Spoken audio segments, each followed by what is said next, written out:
to another video. So I made this video earlier and I had posted it, but then the audio was messed up in the middle when I was reviewing the game. But no worries, I'll just redo it. So I'm actually going to be making a video about me reaching my milestone of passing 1500.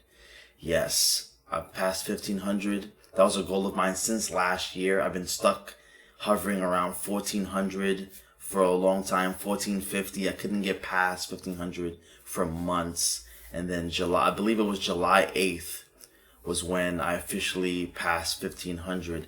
And I actually got my highest elo as well, which is 1574. So I'm actually close to 1600 already. Although I had a little drought and I lost like 4 straight games in winning positions too, making mistakes. So I'm probably like around 1540 right now, but I'll get back up, no worries. So what I want to do today is show you guys my game of how I became 1500. So let's dive on in. All right, so this is the game. I played base Mowgli, whatever. I played a 1562 player, and at the time I was 1498, so I was 2 points away from actually winning. And this game was very crazy. The accuracy is horrible. I played 64.4% accuracy of this game, and my opponent played 66.3%. So it's just crazy how, I still found a winning position. And I'm not even sure if it's because let's just go into the game. So I played e4. I'm an e4 player. He played e5. Perfect. I went into the Vienna game. That's like the opening that I use. And then he played c6. And then I played bishop c4, hoping for a copycat variation, hoping that his bishop goes here. But he didn't do that. He just developed the other knight. And then here I tried something different. Normally I would develop the knight here to develop and, whatnot. But instead, I pushed the pawn first, kind of like having like a gambit type of position. And so I pushed the pawn. And then he didn't take it.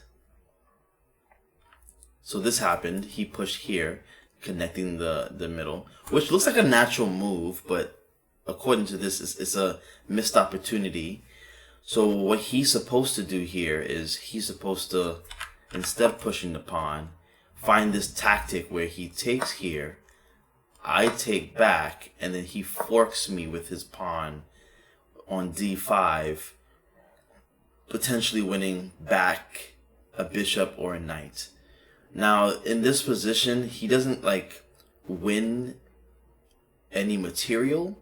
Like, you would think that, okay, I'll just move back, and then he takes here, then he wins a pawn, and then on top of that, based on the eval, he's 2.7 winning the game. But I could also just take back the pawn, and then queen comes in, and then I play d3, solidifying the knight in the center. And we'll have equal pieces, but based on the eval, the position that black has now is so good that white will be losing, or I'll be losing. So that was a good tactic that I gotta also pay attention to for next time. But this is a book move, But if you was to look at what's to happen, let's look at show the moves. Take. So in this case, you don't take. So instead of taking and getting into that fork, you just develop your pieces, you let him take you, and then white is still in a pretty decent position with no disadvantage. So now we just learned something just now. So whenever this happens, and he ends up taking, just show it again. So instead of taking, you just develop your piece and take here. That's it. Cool. So I just learned something new. So he did that instead. I developed. He pinned. I castled. I think that was a bad move literally because of this. But this is also an inaccuracy. he lost a free pawn. Yeah, he could have had a free pawn. But anyways, I thought his idea here is like, I'm pinned here, so I can't move, and then the knight. So if even if he takes, I take with the pawn, and maybe he can't take back, but forcing me to take with the pawn because the queen can't take, it opens up my king, and then I'm in danger, you know. But I took here, given that he didn't take the free pawn, so I took back. Then he took the knight. In this case, I was kind of forced to take with the pawn, so I took, and then he took back. And in this position, it's still fairly equal. He's up 0.3. Then I developed, getting my pawns on light squares, and opening up for my bishop to come out. He developed. It's an inaccuracy. I guess the idea is just to bring the queen out. I feel like this move was not that bad because you did develop, but then it's also like where he developed too, because you kind of develop a piece, you know, like in front of a bishop of a knight. But I see his idea. He's trying to do a discovered attack. So on his next move, let's say I do something crazy like this, he wants to do something like, you see how it went down? He wants to do something like this, win a pawn, put me in check where I'm now forced to move, and then he wins a rook. That's essentially what he was planning to do. So it's still a good tactic, but I guess inaccuracy because of why. We just have to find out. What did I play here? I moved out the way seeing the technique, but even that was an inaccuracy. Apparently, I'm supposed to play knight, and then he moves back. But I'm curious to figure out, okay, even if I did do this knight move, right? Can he still do check, right? And then I move out, well, check, I take, but then he takes my rook.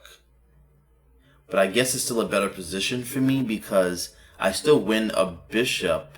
Yes, I lost my rook, but because of the position of the knight, you're going to win back the knight by, you know, going here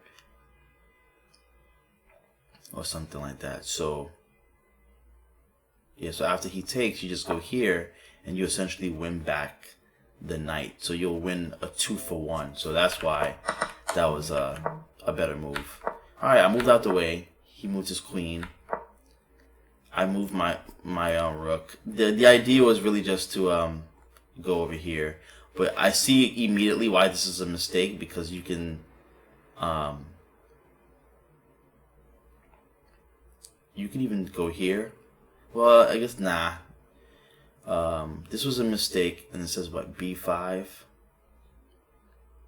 b5 attacks my bishop. But my idea was just I was just attacking pawns. Maybe it wasn't the best. I tried.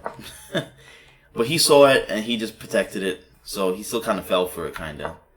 And then, so this is a bad move. My logic here was to put a bishop over here, stopping him from casting kingside. I don't know, but it's a bad move because why? It's a bad move because of this. Because what happens here is the queen is allowed to come into the territory of the king, and essentially I put my bishop in a location where I can easily be attacked. Normally I'm so focused on pawn attacks, putting my bishop in places that pawns could attack, I forgot that I need to think about, you know, pieces that can easily attack your piece where you're forced to then move, you know. But nevertheless, he blundered as well and played knight h5 instead. I think it was a bad move because I got a great move, I think, after. Why did I do this? I forgot. I really forgot why I did this. It's an excellent move though, but I forgot why. Why did I push this? I don't even remember. He took. And then I went in here. And it's a great move because I'm attacking his rook and also attacking this pawn. And he'll be forced to move the rook. I grab the pawn, and then he can't castle kingside. That was, I guess, my idea. Plus, now that I'm over here, I can attack this and this. He has to now move. He moves over there. And then there's a tactic here, I believe, where I'm supposed to take the knight. I went over here, but then there's a miss-win. So according to this is what I'm supposed to do. You know, take the knight. He takes back, check. Look at that. Crazy. And then the crazy part about this is that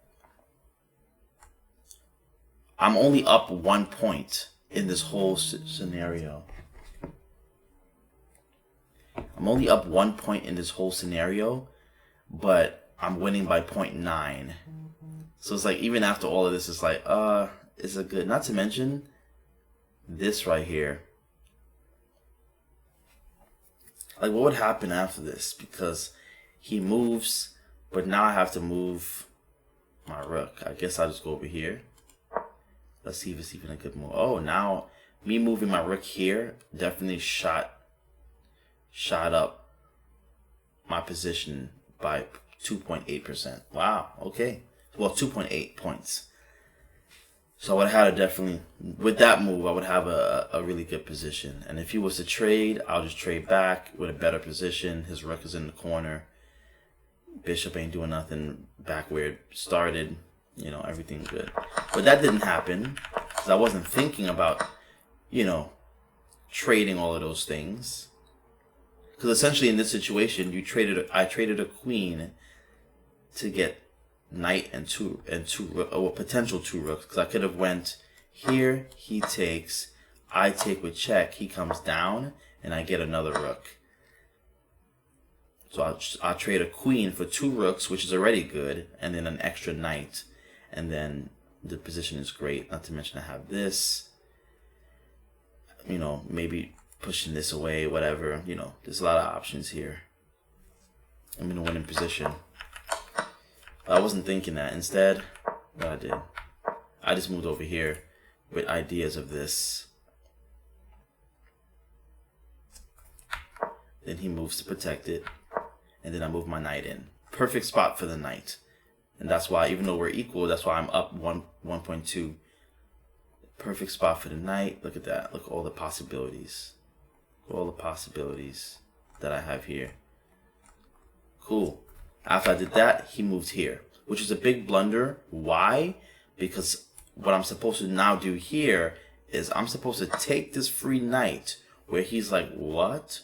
Why would you do that? You know? He takes back, which is already good for me because it doubles up his pawns and isolate this one. And then I have this amazing fork on f6, checking the king. King moves over, take the queen, boom. And although things are still technically equal in terms of pieces and value, my position here is a lot better. He has isolated pawn, doubled isolated pawns. This pawn could be a easy weakness because I can take it with the bishop and, you know, whatever. I can take this. I can probably like take that. He takes, push this, you know. So it would have been great. But I didn't see that when he did this. I took the knight first, losing a lot of advantage, and then he took back, and here's where I made an amazing blunder. Horrible blunder. And I moved c3 because my logic, I wasn't thinking anything, and I was like, oh, let me push this bishop away. And he didn't see it either. He blundered and he went back, not trying to lose his bishop, and I got my advantage back. But what he should have seen was check, and pretty much I'm screwed here because if I take it, which looks natural, as you can see by the elo bar, this is checkmate because I'm stuck in a corner, I can't move, and this bishop is perfectly placed to protect the g1 square, where I'm in checkmate. So the best move after this is not taking. I would be forced to then move over, which would then still cost me the rook.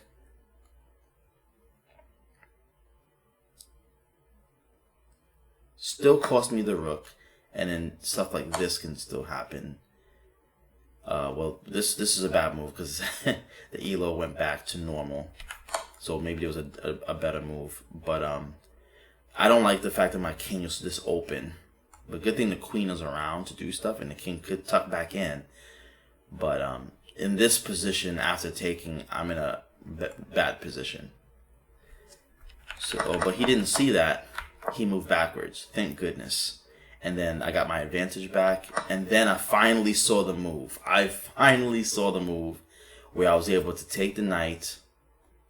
And maybe I saw it because I saw this fork, and maybe I saw the situation late, and I was like, oh, I don't want to fall for that again, you know. Who knows? So I took, he took back, doubling up the pawns, and then I went here, took the queen, and then my logic here is I felt like I was in a better position, especially my pawn structure is amazing compared to his. Isolation, double isolation pawns, these are not bad, but it's 3 against 5. You know what I'm saying? I didn't take into consideration that I have opposite colored bishops. Apparently, with opposite colored bishops, you have more of a chance of drawing. If we have the same color bishops, you have a better chance at winning. I learned that recently. So, but in my logic in playing this game that day, I thought taking would have been great because I win a pawn in that situation. Plus, I'm attacking his other pawn, and he doesn't even move it. He moves over here, attacking my bishop, and I'm like, all right, I'll take the free pawn. So now I'm up 2 pawns. I'm still better. I'm still 0.7, but it's like, is that good enough to win? I'm not sure if if we continued this game, would I win? Because what happened was, after he attacked, I took the pawn, and his logic was he's gonna go on the second rank, which is great for him. It's the best move. So I protect it because I don't want him to start chipping away at my pieces, and then he pushes a pawn. I mean, I don't know. And then I checked him. Probably not the best move, but I checked him. But according to this, the best idea was to do this. G1, which is weird.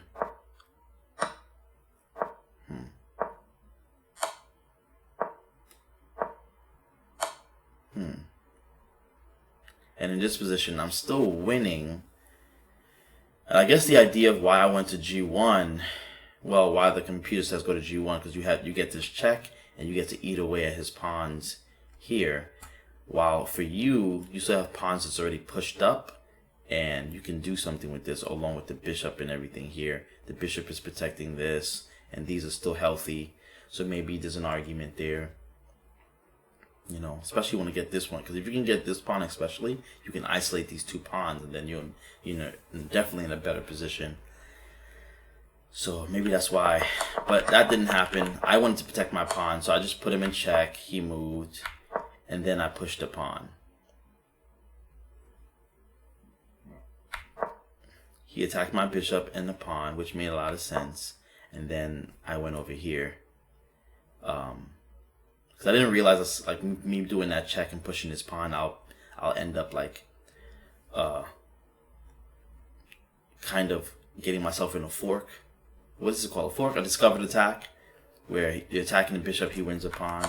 Then I had to move, and then he pushed here. And then so after this, I have a better position here. But then my logic was, let's trade rooks. And look at the elo. I'm already getting closer to a draw in trading rooks. I didn't understand, why do I not trade rook? My logic was, if he doesn't want to trade, given that he's down, he would just move out the way, and then I'll take the free pawn. But in this case, he don't want to lose any more pawns, especially that's a good pawn. Was that the last move? That was the last move. It was a blunder, and he should have just took, and then the game might have ended in a draw because opposite square bishops, and I'm only winning by you know, by like 2 pawns. You know, so I have to play my endgame really, really good in order to maybe get a win. And he has to probably mess up. In this case, I'm not sure if I'm actually going to win. Because according to this show moves, he's going to take, I take back, and then, I don't know. Yeah, but I think that's the last move. Well, when I went here, he resigned, because I guess even for him, he thought that I was going to win. And so I thought the same. I figured, you know, I have an attack on this. You know, if I do this and he moves out the way, that's a free pawn. You know, and even if he takes and I take back, I thought that I had a better position. You know, which I technically do, but is it better enough to win the game? I don't know. Then he's gonna come in. Well, he probably should move this pawn. Maybe at least here. And even if he pushes it all the way, I can probably go over here. Then he'll push, and then you're just getting closer, you know.